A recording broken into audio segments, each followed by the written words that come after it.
Өнөөдөр бид дэлхийн газрын зураг дээр харахад бараг л жижигхэн цаг шиг харагддаг боловч эдийн засаг, боловсрол, эрүүл мэнд, нийтийн тээвэр, хот төлөвлөлт, аюулгүй байдал зэрэг олон салбараараа дэлхийд тэргүүлдэг нэгэн улсын тухай сонирхолтой аялал хийх гэж байна.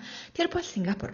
Газар нутгийн хэмжээ нь ойролцоогоор 744 хавтгай дөрвөлжин км боловч 6 сая гаруй хүн амьдардаг энэ жижигхэн улс яагаад дэлхийн хамгийн өндөр хөгжилтэй орнуудын нэг болсон юм бол байгалийн ямар ч баялаггүй нутаг дэвсгэр багтай. Тусгаар тогтсон түүх нь ердөө 60 гаруй жилийн өмнөөс эхэлсэн энэ улс яаж дэлхийн санхүү худалдаа технологийн томоохон төв болж чадсан бэ? Тэгвэл энэ бүхнийг эхнээс нь сонирхцгоё. 1. Юуны өмнө Сингапурын газар зам байрлалыг авч үзье. Сингапур нь зүүн өмнөд Азид Малайн хойгийн өмнөд хэсэгт орших хот улс юм. Үндсэн том арал болон олон жижиг арлаас бүрддэг бөгөөд 2025 оны байдлаар нийт газар нутгийн хэмжээ нь ойролцоогоор 744 хавтгай дөрвөлжин км байна. Гэхдээ газар нутгийн жижигхэн хүн ам нь маш олон.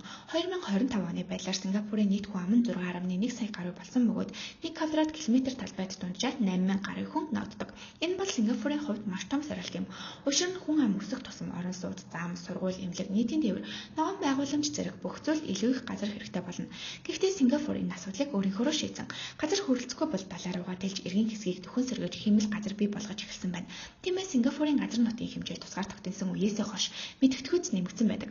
Өөрөөр хэлбэл Сингапурын хувьд газар нутаг бол зүгээр нэг байгалаа заяасан зүйл биш. Харин төлөвлөж хөгжүүлж болох нөөц гэж үздэг. 2. Олон үндэстэнтэй нэг улс. Сингапурын бас нэг онцлогт хүн амынхан бүтц юм. Тус улсын оршин суугчдын дийлэнх нь хятад гаралтай боловч Малай, энэтхэг болон бусад олон үндэстний хүмүүс хамт амьдардаг. 2025 оны байдлаар Сингапурын оршин суугчдын ойролцоогоор 74% нь хятад, 13.5% нь Малай, 9% нь энэтхэг, үлсэн хэсэг нь бусад үндэстэн байна. Ийм олон үндэстэн олон соёлтой учраас Сингапур улс дөрвөн албан ёсны хэлтэй. Эдгээр нь англи, малай, мандарин болон бусад тамил хэл юм. Харин сонирхолтой нь малай хэл нь тус улсын үндэсний хэл боловч өдөр тутмын амьдрал, боловсрол, бизнес төрлийн байгууллагуудын үйл ажиллагаанд англи хэл хамгийн өргөн хэрэглэгддэг. Мөн Сингапурт Singlish гэж нэрлэгддэг англи хэлний өргөн төлбөр бий. Энэ нь англи хэлний суурьтай боловч хятад, малай болон бусад хэлний нөлөө орсон байдаг. Тиймээс англи хэл мэддэг хүн Сингапурт очиж хүмүүсийн яриаг сонсоод заримдаа би англи хэл мэддэг юмсан гэхдээ яагаад юу хэлээд байгааг нь ойлгохгүй байна гэж бодож магадгүй юм. 3. Сингапурын түүх хэрхэн эхэлсэн бэ? Өнөөдрийн өндөр шилэн барилгын цэвэрхэн гудамж орчин үеийн метро бүхий Сингапурыг харахад энэ газар урд өмнө нь жижигхэн загасчны тосгон байсан гэхэд итгэхэд бэрх. Гэвч Сингапурын түүх олон зуун жилийн өмнөөс эхэлдэг. 1819 онд Британий төлөөлөгч Томас Стамфорд Рафлс Сингапурын худалдааныг чухал зэг болгон хөгжүүлэх эхлэлийг тавьжээ.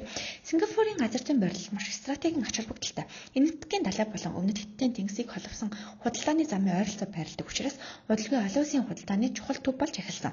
Ийхүү Сингапур Британий эзэнт гүрний худалдаа цэргийн чухал төвүүдийн нэг болж хөгжсөн юм. Гэвч дэлхийн 2 дугаар дайны үед тус улс маш хүнд үеийг тулсан. 1942 онд Япон Сингапурыг эзэлж 1945 он хүртэл захиржээ. Япон бууж өгснээ дараа Сингапур дахин Британий захиргаанд орсон байна. Харин дараагийн 20 жилийн хугацаанд Сингапурын улс төрийн байдал эрс өөрчлөгдөв. 1959 онд өөртөө засах эрхтэй болж 1963 онд Малайзийн холбоонд нэгдсэн боловч ердөө 2 жилийн дараа буюу 1965 онд Малайзаас тусгаарлаж бүрэн эрхт улс болсон. 4. 1965 онд Сингапур яаж тусгаар тогтносон улс болсон бэ? Энэ Сингапурын түүхийн хамгийн сонирхолтой хэсэг эхэлнэ. 1965 оны 8 дугаар сарын 9-нд Сингапур Малайзаас тусгаар тогтносон.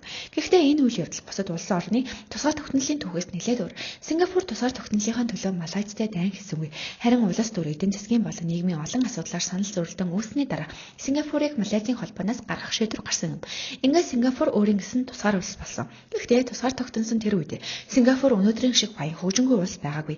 Ажилгүй дэлхийн өндөр орон сууцны хомсдол их, ядуурл ариун цэврийн асуудал дэд бүтцийн дутагдал зэрэг олон асуудалтайсан. Түүнчлэн байгалийн баялагч байгаагүй. Тиймээс Сингапурын өмнө маш том асуулт гарч ирсэн. Бидэнд байгалийн баялаг байхгүй бол юугаараа хөгжих вэ? Тэдний өгсөн хариулт нь маш энгийн байсан бөгөөд хариулт нь хүнээрээ хөгжинэ. 4. Ли Куан Ю ба Сингапурын хөгжил. Сингапурын орчин үеийн хөгжлийг ярихдаа Ли Куан Югийн нэрийг заавал дурдах хэрэгтэй. Тэрээр Сингапурын анхны ерөнхий сайд бөгөөд тус улсын хөгжлийн суурийг тавьсан гол удирдагчдын нэг юм. Ли Куан Ю болон түүний баг Сингапурын хөгжлийг богино хугацааны ашиг сонирхлоор биш, олон 10 жилийн урт хугацааны төлөвлөгөөгөөр харсан. Тэд боловсролд хөрөнгө оруулж, гадаадын хөрөнгө оруулалтыг татаж, үйлдвэржилтийг хөгжүүлж, бүтцээ сайжруулж, нийтийн орон сууц байгуулж, нийтийн тээврийг хөгжүүлж, авилгатай хадуу тэмцэж эхэлсэн. Мөн төрийн байгууллагуудын үйлчлэгийг үржигтэй болох гэж анхаарч чадварлаг хүмүүсийг төрийн албанд ажилуулах болго хэрэгжүүлсэн. Сингапурт байгалийн баялаг байхгүй байсан учраас тэд хүний мэдлэг, ур чадвар, сахилга бат хөдөлмөрийг хамгийн том баялаг гэж үзсэн. Өнөөдөр Сингапурын хөгжил энэ үзэл санаа маш тод харагддаг. 5. Сингапурын орон сууцны гайхамшиг. Сингапурын хөгжлийн хамгийн сонирхолтой жишээнүүдийн нэг бол орон сууцны бодлого юм.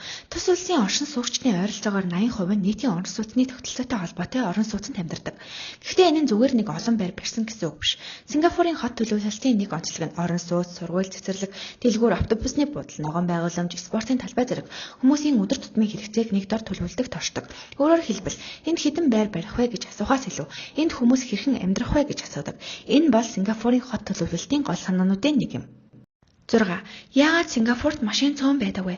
Сингапурт автомашин эзэмших эрх бусад улс оронтой харьцуулахад маш өндөр өртөгтэй. Түрээс автомашины тог хязгаарлахын тулд татвар, төлбөр болон тусгай зөвшөөрлийн тогтолцоог ашигладаг. Харин үүний оронд нийтийн тээврийг маш сайн хөгжүүлсэн. Сингапурын метро, автобус болон бусад нийтийн тээврийн хэрэгслүүд хотын бараг бүх хэсгийг холбодог. Тиймээс хүн бүр заавал машин худалдаж авах шаардлагагүй. Энэ бол Сингапурын хот төлөвлөлтийн бас нэг сонирхолтой зарчим. Тэд зөвхөн машин бүү өнө гэж хэлээгүй, харин машингүй амьдрахад хангалттай сайн орчныг бий болгоё гэж хэлсэн.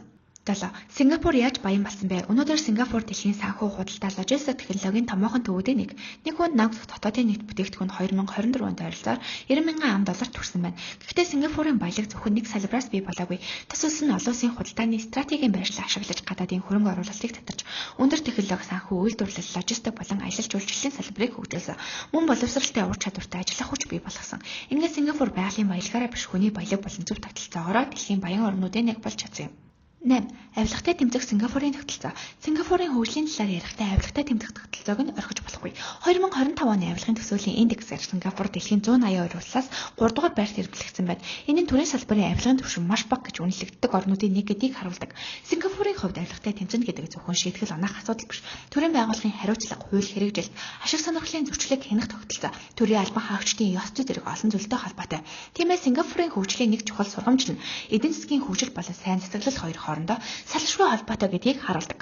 Сингапурт бохыг яагаад хязгаарлалдаг вэ? Одоо Сингапурын тухай хамгийн алдартай сонин баримтын нэгийг хэрэг. Та Сингапурт богч ажиллаж болохгүй гэж сонссон байх. Энэ нь бүрэн утгаараа зөв биш. Сингапурт богч ажиллахыг бүхэлд нь хориглоогүй боловч ердийн бохыг импортлох худалдаалгыг маш хатуу хязгаарладаг. Харин эмчилгээний болон шүдний зорилттой тодорхой төрлийн бохыг зөвшөөрдөг.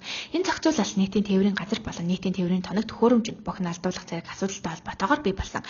Эндээс Сингапурын нэг онцлог харагдана. Тэд жижиг асуудлыг зүгээдэ гэж орхихоос илүү хотын хэмжээнд ямар үр дагавар авчрахыг тооцоол дүрм журмаар зохицуулахыг эрмэлздэг. 10. Хог хаявал яах вэ? Сингапур дэлхийн хамгийн цэвэр хотуудын нэг гэдгээрээ алдартай. Гэхдээ энэ цэвэр байдал зөвхөн иргэдийн ухамсараас бий болсон зүйл биш. Олон нийтийн газар хог хаяганд тургуултай бөгөөд тодорхой нөхцөл шүүхийн шийдвэрээр олон нийтийн цэвэрлэгийн ажил хийх арга хэмжээ авч болдог.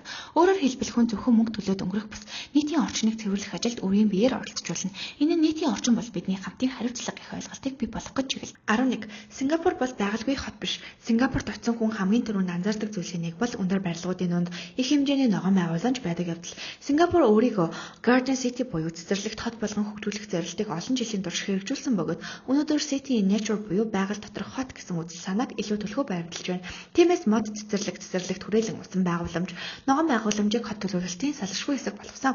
Сонирхолтой Сингапур газар нутаг багтаа учраас байгалаа хотын гадна үлдэх боломжгүй. Тиймээс тэд байгалаа хотынхон дотор авчирсан. 12. Дэлхийн анхны шөнийн амьтны хүрээлэн. Сингапурын бас нэг алдартай газар бол Night Safari. 1994 онд нэгдсэн энэхүү амьтны хүрээлэн нь дэлхийн анхны шөнийн зэрлэг амьтны хүрээлэн гэдгээрээ алдартай. Энэ шөнийн цагаар идэвхтэй байдаг амьтдыг байгалийн орчинтой төстэй нөхцөлд ажиллах боломжтой.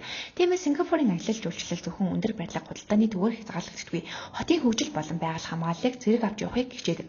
13. Сингапурын талбайн дээрх 5 од юуг илэрхийлдэг вэ? Сингапурын төрийн талбай улаан цагаан 2 өнгөтэй. Дээд зүүн хэсэгт цагаан хавирган сар, түүний хажууд 5 цагаан од байрладаг. Хавирган сар нь үсэн дэвшиж буй залуу үндэснийг илэрхийлдэг бол 5 од нь ардчлал, амар амгалан, дэвшил, шударгас, эрэх тэгш байдлыг бэлэгддэг. Мөн улаан өнгө нь бүх нийтийн анхан тус, тэгш байдлыг, цагаан өнгө нь цэвэр ариун байдал, мөнхийн сайн сайхан байдлыг илэрхийлдэг. 14. Сингапурын ирчүүд яагаад цэргийн алба хаадаг вэ? Сингапур бол газар нутаг хүн амын хувьд жижиг улс учраас үндэсний аюулгүй байдалд маш их ачаал багтлагддаг. Эрэгтэй иргэдэд үндэсний цэргийн алба хаах тогтолцоо үйлчилдэг бөгөөд үндэсний цэргийн алба нь 2 жилийн хугацаатай. Үүний дараа ч тодорхой хугацаанд цэргийн бэлтгэлд хамрагдах үүрэг байдаг. Жижиг улс өөрийн аюулгүй байдлыг хамгаалахын тулд иргэдийнхээ оролцоог чухалчилдаг гэсэн үг. 15. Сингапур барилгын үндрийг яагаад хязгаарладаг вэ? Сингапурын хотын төвд маш олон өндөр барилга байдаг боловч барилгын үндрийг тодорхой хэмжээнд хязгаарладаг. Энэ нь хотын агаарын хөлгөө, ялангуяа чангийн нисэх онгоцны бодлын болон цэргийн нисхийн аюулгүй байдалтай холбоотой. Сингапур улсад шинээр баригдаж буй барилгын хамгийн дээд хэмжээ гэж заасан хэмжүүр байдаг. Тэр нь 280 м.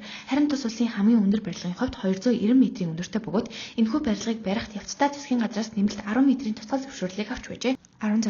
Сингапурын амьдралын мөртөг яагаад өндөр вэ? Сингапур баян улс боловч амьдралын мөртөг нь мөн өндөр. Ялангуяа автомашин эзэмших, орон сууц, зарим үйлчлэгээ болон өндөр зэрэглэлийн хэрэглээний зардал их байдаг. Гэхдээ энэ өндөр өртөг нь бүх зүйл үнэтэй гэсэн үг биш. Сингапурт нийтийн тээвэр харьцангуй хүртээмжтэй бөгөөд хүн бүр автомашин эзэмших шаардлагагүй. Тиймээс Сингапурын амьдралын хэм маягийг өндөр орлого, өндөр зардал гэсэн хоёр талтайгаар ойлгох нь билээ. 17. Сингапур яагаад дэлхийн санхүүгийн төв болсон бэ? Сингапурын эдийн засгийн бас нэг гол хүч бол дэлхийн худалдааны сүлжээнд маш сайн холбогдсон байршил юм. Европ, Аз, ойрох орнуудыг холбосон далайн худалдааны замын чухал хэсэгт байрлах учраас Сингапурын бомбд олон улсын худалдаа нь маш чухал байр суурь эзэлдэг. Үүний зэрэгцээ банк, санхүү, даатгал, технологи, логистик, аялал жуулчлал зэрэг олон салбарыг хөгжүүлсэн. Ингээд Сингапур нэг салбараас хамааралтай улс биш, олон салбартай эдийн засаг бий болгож чадсан улс юм. 18. Гэхдээ Сингапур төгс улс. Сингапурын тухай ярихдаа зөвхөн амжилтыг нь ярьж болохгүй. Өндөр хөгжилтэй улс гэсэн өөрийн гэсэн асуудлуудтай. Хүн амын насжилт нэмэгдэж байна. Амьдралын өртөг өндөр. Орон сууц болон ажил амьдралын тэнцвэртэй холбоотой асуудлууд бий. Мөн өндөр хөгжилтэй нийгэмд хүн амын төрөлд бурах, ахмад насны эзлэх хувь нэмэгдэх зэрэг шин сорилтууд гарч иршилдэг. Тиймээс өнөөдрийн Сингапурын хувьд гол асуудал зөвхөн хэрхэн илүү баян болох вэ биш, харин өнөөдрийн хүрсэн хөгжил амьдралын чанараа ирээдүйд хэрхэн хадгалах вэ гэдэг асуудал болж байна. 19. Тэгээд Сингапурын нууц нь юу вэ? Одоо ихэнд тавьсан асуултандаа буцаад очие. Байгалийн баялаг багтай, газар нутаг жижиг, хүн ам нь олон. Сингапур улс яагаад дэлхийн хамгийн өндөр хөгжилтэй орнуудын нэг болсон юм бол? Үүний хариулт нь тэд боловсролт хөрөнгө оруулсан. Тэд хүний ур чадрыг хөгжүүлсэн, нийтийн орон сууц байгуулсан, нийтийн тээврийг хөгжүүлсэн, гадаадын хөрөнгө оруулалтыг татсан, олон улсын худалдааны давуу байрлалаа ашиглан авилгатай тэмцэн, хотын төлөвлөлтөд олон 10 жилээр гарсан. Хамгийн гол нь тэдэнд байгаагүй зүйлдээ харамсахаас илүү өөрт байгаа боломжоо хэрхэн ашиглах вэ гэдэгт анхаарсан. Сингапурын хамгийн том баялаг бол газар нутаг биш, газрын доорх баялагч биш, харин хүний мэдлэг, ур чадвар, зохион байгуулалт, урт хугацааны бодлого байсан юм. Эцэст нь өнөөдөр Сингапурыг харахад өндөр байрлах, цэвэрхэн гудамж, хурдан метро, ногоон байгууламж, дэлхийн хэмжээний нисэх онгоцны бодол, санхүүгийн төвүүд харагдана. Гэхдээ энэ бүхний цаана 1965 онд тусгаар тогтносон олон асуудалтай жижигхэн улс байсан гэдгийг мартаж болохгүй. Сингапурын төв бидэнд нэг чухал зүйлийг харуулдаг.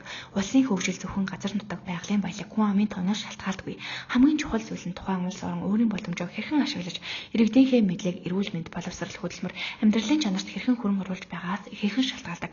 Хамгийн том гайхамшиг нь ердөө 60 гаруй жилийн хугацаанд жижигхэн арал улс өөрийнхөө боломжийг ашиглан дэлхийн хамгийн хөгжингүй орнуудын нэг болж чадсан явдал юм. Харин одоо танд нэг асуулт үлдээ. Хэрэв Монгол улс өөрийн байгаа боломж, байгалийн баялаг хамгийн гол нь хүний нөөцтэй Сингапур шиг урт хугацааны тууштай бодлогоор хөрөнгө оруулж чадвал 20-30 жилийн дараа Монгол улс ямар улс болсон байх бол манай бичлэгийг энэ хүртэл үзсэн танд баярлалаа. Сингапурын хөгжлийн нууц хэмбэх номыг сонирхон уншиж энэ улсыг үнэхээр гайхамшигч явдаг учраас өмнөх бичлэгүүдтэй харьцуулахад нэлээд урт бичлэг боллоо.